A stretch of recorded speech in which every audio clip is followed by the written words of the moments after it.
Hey, welcome back. It's good to see you here. Today I'm going to be doing a software review over a Davinci Resolve plugin that can make your footage look a little bit like this.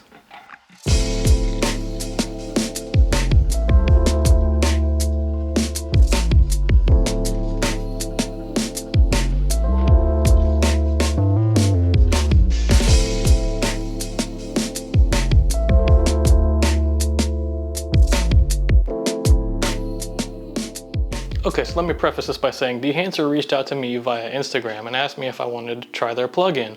I don't know if they've seen any of my previous YouTube videos where I've stated that I don't really care for plugins, mostly because they don't operate outside of the boundaries of any of the programs already. So whatever you're using, like Final Cut Pro, Premiere Pro, Davinci, they don't operate outside of the normal functions of that app anyway. They just help you remove a lot of stuff that might be tedious or hard, or they simplify stuff for you. Now, does it make your life easier? Sometimes yes, but there aren't that many controls that come with these plugins, and they seem to be a little bit overpriced from time to time. So today I'm going to see if Dehancer can change my mind. Alright, so with that being said, they are not paying me to do this. They aren't giving me anything, and they're not even going to see this video until I give them the link. So without any further delay, let's jump in and see what it looks like.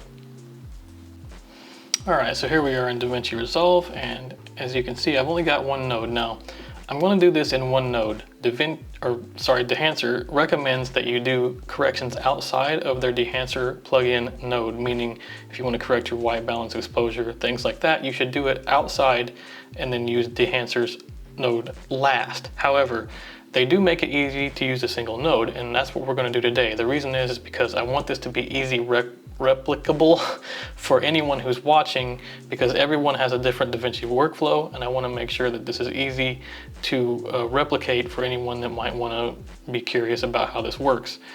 And I'm also going to review mostly Dehancer and not the rest of Davinci, so we're going to start here by just dropping the Dehancer Pro plugin right on top. Now you can see this is one thing I don't like. You can see right away it adds some stuff. So the first thing I do is I go down here to disable all tools, and that helps me a lot because now I can see the clean image and I know where I want to go from there. So here we are with the input transform, and I'm going to go over mostly colors because if you want to go over some of the special effects like film damage, film grain, things like that, there are plenty of videos on that. This one is mostly for color. I also have a full video that you can see right here, or a link down in the description, where I go through every single one of Dehancer's features in detail. It's about 40 minutes long, so if more in-depth stuff is what you're looking for, please check that video out.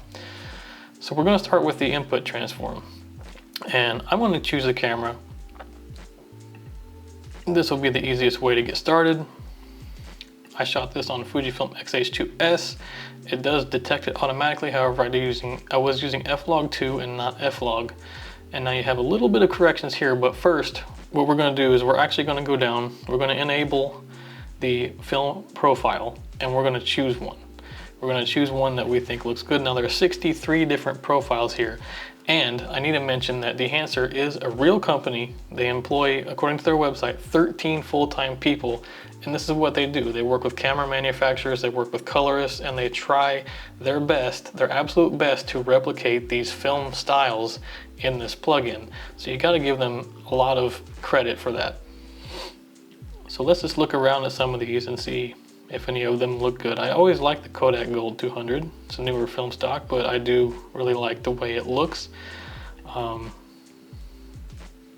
I think any of these I click on, I end up going, you know what, I think I'll use that, I think I'll use that. But I would highly suggest playing around and looking for, I don't really like that one, looking for some that you might like. C2, ooh, now see, I like that. And I use C200 a lot in real life, so let's leave that there. Next, I'm going to go down to the print profile. Now this is a little bit different. So Dehancer recommends that if you're using a film emulation that was for stills or 35mm regular camera, not motion picture film, that you actually change the profile to Endura glossy paper. And that is because that is what a lot of photos are printed on when they're developed. The paper itself has its own characteristics, so they like to show you or at least have you start there to see what it looks like. However, they do encourage experimentation, and I would say, yeah, go for it. Look and see what the rest of these look like. See, that one looks a little bit too washed out. Of course, you can correct these a little bit, but if you're looking for quick and easy, I really like the way that the Kodak 2383 print film looks. So I'm gonna go with that. I'm gonna leave it there, and now I'm gonna go through the rest of these, because now this is really setting what colors it's going to use, so I can go back and do some minor corrections here. So I'm gonna do is I'm just gonna play with these a little bit. If you don't know what these are, there are other videos out there. I'm just gonna kind of quickly go through this and try and find a look that I want. And you can just follow along. I think I'm gonna go a little bit green here. So this was a nice warm summer day, but the breeze was a little bit cold, and I really like how this shirt almost matches the door. So let's kind of lean into that. Film developer here, this is just some options that you would see if you were developing film in real life. So if you were to take this to a lab and have them develop it for you, you could ask them for some of these services, like a contrast boost. If you don't like the contrast, let's enable this first before I talk about it. You can see it works just like a contrast slider, and then the gamma correction will work based on the adjustments you made on the contrast boost. So if you, the heavier the contrast boost is, the more the gamma correction will do for you. Bring it down a little bit. Color boost, if you want to boost it a little bit, it's kind of like saturation, but it's actually just making the colored areas more vibrant, which I think I'll turn it up a little bit, but not too much. All right, we've already gone over the film profile. Film compression, what this does is it compresses your highlights. I think it looks pretty good, but actually I'm gonna leave it. Sometimes I don't, because I prefer to actually have a digital look. I'm here mostly for the colors. I don't really care to make it look old, but I kind of like the old colors. It's a little mix of both, but this looks pretty good because it evens out the colors here on the wall a little bit, and I like it. Then we go down to expand. Expand is black and white point. This is basically the same thing. If any of you use Lightroom, this is the same thing as your black and white sliders. You can adjust it accordingly. Remember to enable all these, unlike me, before you do this kind of stuff.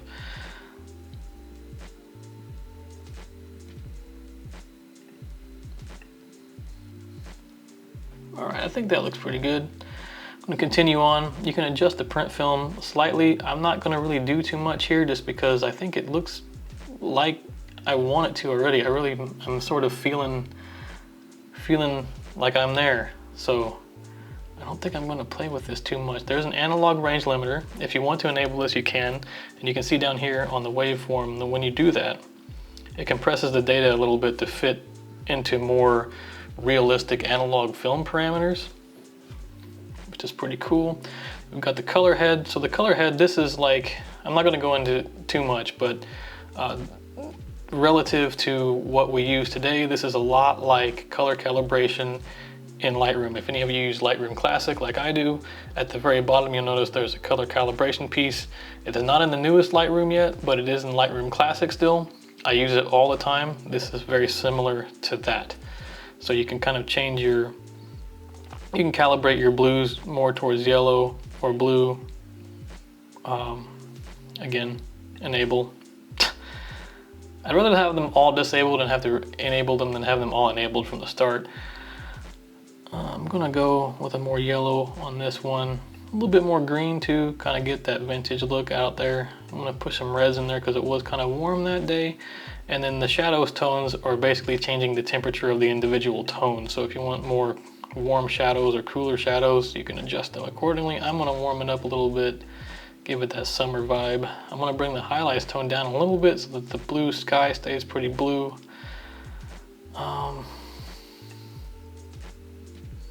And that's really all I'm gonna do right now. Like I said, I don't really care for the film grain, the halation.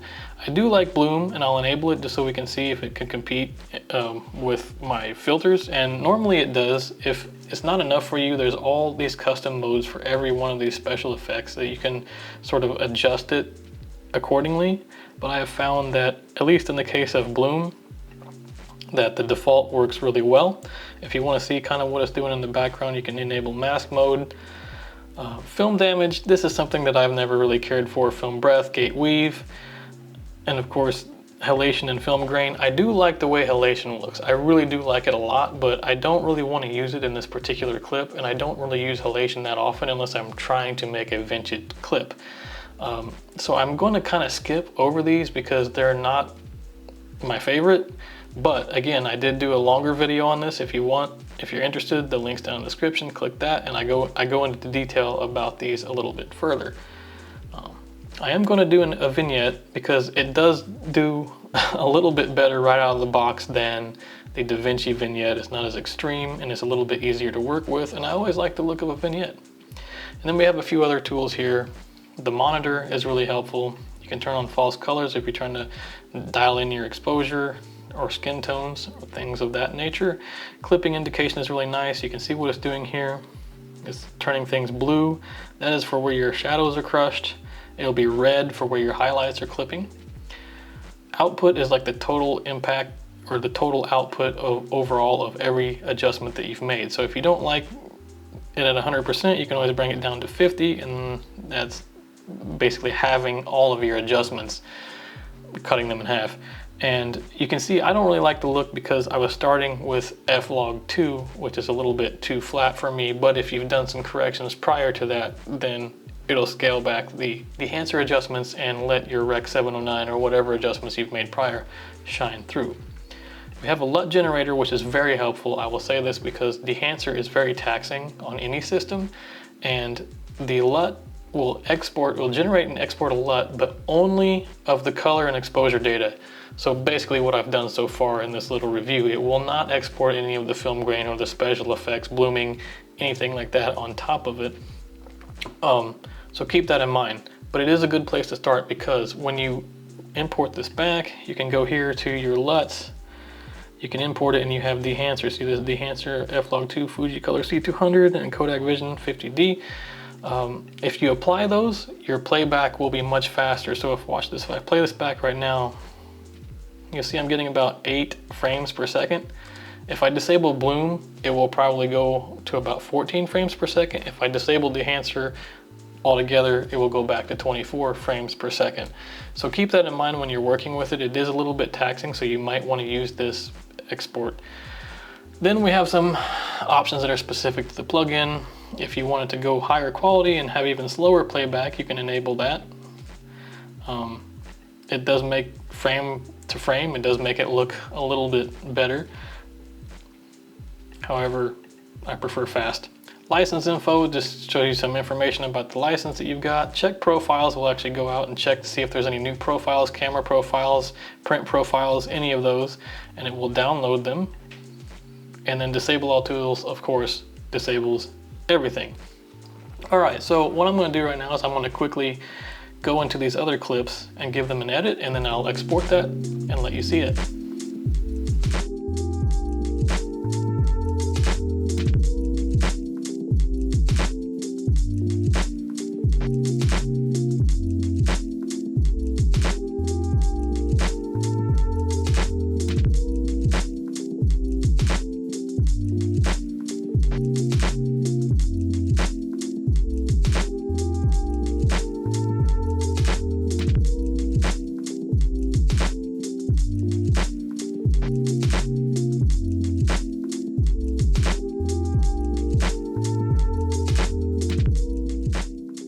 All right, time for the conclusions. I personally think this plugin is fantastic. Like I said earlier, I don't use a lot of the special effects. I'm not into film grain and halation. I do use them, but not that often. And so with that being said, you know, I think that they did a really good job of recreating those things, especially after I've reached out to them and asked them how they did it and how it differs from Davinci's built-in. I can understand how they're doing some advanced masking in the background to find the areas where grain or halation or bloom would actually be present based on the image, and then helping to recreate the image or parts of the image to create those effects, which is a very hard thing to do. And you know, to do that manually would take hours. So they're helping you do that. So if those are things that you're into, I would highly recommend it. And maybe if just one of them are things that you're into, but the rest are not, they do sell them individually for $99 a piece. And now at the time of this video, the Dehancer Pro plugin is $450, and they sell a light version for $199. So, in conclusion, do I think that this is worth it? And the answer might surprise you a little bit. The answer is no. I don't think that the Pro version is actually worth it. I do think that the price is a little bit steep. I think that they have done a phenomenal job of creating this plugin. However, I'm thinking of the audience. I'm thinking of myself. At the time of this video, I've got around 700 subscribers, and people like me that have the kind of reach that I do, they have a lot of other things to worry about. You know, the cameras, the lenses, the audio gear. I think that they might be a little bit hard pressed to pay $450 for those kinds of looks. Now, that isn't a hard no, because like I said, they do have a light version for $199, and that I can get behind. The reason I can get behind that is because, again, me personally, I don't use a lot of the special effects such as halation and film grain and things like that. And when I do, I don't think that Davinici Resolve's built-in solutions would be that far off. I do give them credit for doing everything that they've done and making it a lot more authentic than the built-in Davinci, but because I would maybe only be using these once per year or something, I don't think that it would be worth the extra money for me to get those special effects. But the light version does come with bloom, which I would use, especially if I forget my filters. And it has all the colors that I want. I'm mostly here for the colors. It has all 63 profiles, as well as the print profiles and all of the tools to edit that. So, in my honest opinion and honest review, light version at $199, totally worth it. Pro version, not so much. But if you get the light version and you decide you want halation or something like that later, they do sell those effects individually for $99. And in the description, you will find a link. You can use this and a code. You can use this for 10% off if any of these interest you. Anyway, I hope you found this review helpful. If you did, give it a thumbs up. If not, feel free to give it a thumbs down. I'll see you guys in the next one.